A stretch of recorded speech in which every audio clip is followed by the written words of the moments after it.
भाई बहनों को जय मसीह की। मेरा नाम रेणु सिंह है। मैं यूपी की कानपुर की रहने वाली हूँ। मैं अपनी गवाही बताने जा रही हूँ। 5 साल से पथरी की प्रॉब्लम से प्रभु यीशु ने मेरे को आज़ाद किया। भली चंगी थी, अपने घर पे बच्चे के लिए खाना बना रही थी। अचानक में हमारे पेट में दर्द हुआ। इतना ज़्यादा दर्द हुआ कि बर्दाश्त नहीं कर पाए। हमारे हस्बैंड लेके गए, डॉक्टर के पास गई दवा लेने के लिए कि ऐसे ही नॉर्मल दर्द होता होगा। फिर डॉक्टर ने हमें दवा दिया, खाई। उसके बाद में थोड़ा सा आराम हुआ। उसके बाद में फिर दर्द चालू हो गया। ऐसी ही दवा चलती रही। उसके बाद में भी हमें कोई आराम नहीं मिल रहा था। 1-2 महीने दवा खाती रही। फिर उसके बाद में अचानक फिर दर्द हो गया।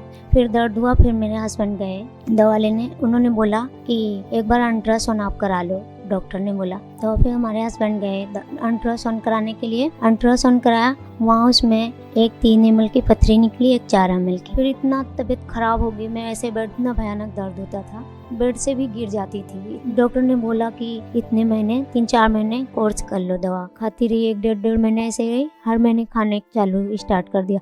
इतना दर्द होता था पथरी की वजह से। 3-4 अल्ट्रासाउंड भी करा दिए, फिर भी अंदर पथरी हमारी थी। कोई बोलता था कि चलो दवा से नहीं काम होगा, कहीं कुछ ऊपरी चक्कर तो नहीं है। फिर हम बहुत जगह यूपी में भी अपना झाड़ फूक कराए, यहाँ भी कराए। जहाँ पंजाब में रहते हैं यहाँ भी बहुत हम कराए, बहुत पैसा लग गया। झाड़ फूक वाले बोलते थे कि तुम्हारे घर का कोई जैसे कोई खत्म हो जाता, उनकी छाया आत्मा रहती है, ये ऐसे ही सब बोलते रहते थे। हाँ, जो हमारे हस्बैंड कमाते थे 18,000 उनकी सैलरी थी, 12,000 तो हमारे को ऐसे ही लग जाते थे बीमारी में, झाड़ फूक में। बहुत ज़्यादा दर्द होता था कि मतलब इतना दर्द होता था, हम बर्दाश्त नहीं कर पाते थे। फिर भी हम ठीक नहीं हुए। बेड पे पड़े रहते थे, रोते रहते थे सारा दिन कि हमें ऐसा लगता कि हम कभी मर जाएंगे। इतनी घुटन होती थी मेरी प्रॉब्लम को लेके। मेरे घर में हमारे दोनों में भी बहसबाजी होने लगती थी कि इतना पैसा लगा दिया फिर भी तुम ठीक नहीं हुए। लेटे रहते थे। हमारे हस्बैंड भी ऐसे लड़ते रहते थे कि जब देखो बीमार बनी रहती है। पूरा दिन रोती रहती थी। फिर मेरे बच्चे बोलते थे मम्मी मत रो, ठीक हो जाओगी। खाना भी नहीं खा पाते थे क्योंकि इतनी टेंशन होती थी कि हम कैसे भी ठीक हो जाऊं। बच्चे हमारे छोटे छोटे हैं तीनों, उनका संभालना भी बहुत मुश्किल हो जाता था क्योंकि हम तो उठ ही नहीं पाते थे। ऐसे लगता था जैसे मैं पागल हो गई।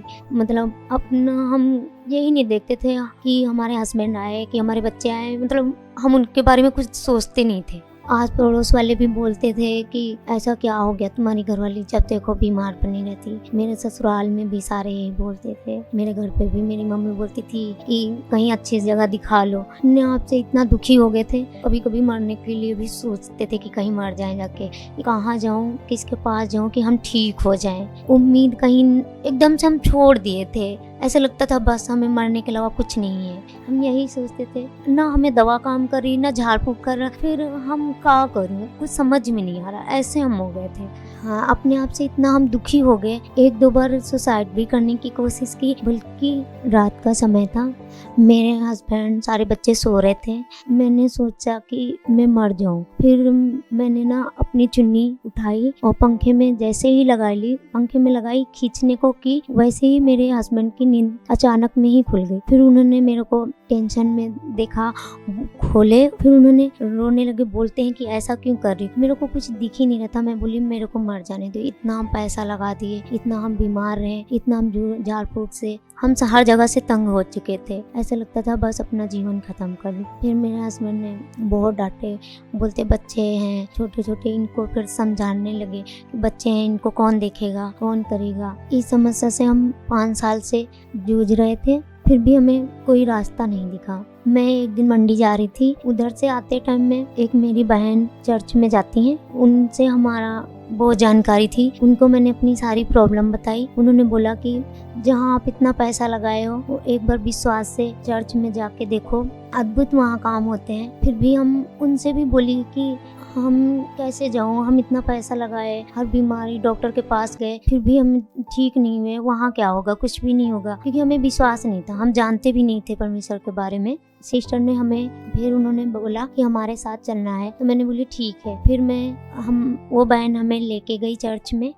हमें इतना खुशी मिली, जैसे लग रहा कि हम कभी बीमार ही नहीं थे, ऐसे हमें हो गया। जैसे सारी गवाहियाँ सुन रही थी, मेरे को भी विश्वास हो गया कि मैं भी यहीं से ही चंगी होके जाऊंगी। जैसे मम्मा वहाँ मतलब बीमारियों के बोलती थी कि पत्थरियाँ जाए, रसोलियाँ जाए, तो मैंने भी जितनी अब पत्थरियां हैं वो टूट के बाहर निकल जाएं यीशु के नाम से। जितनी अब पत्थरियां हैं वो टूट के बाहर निकल जाएं यीशु के नाम से।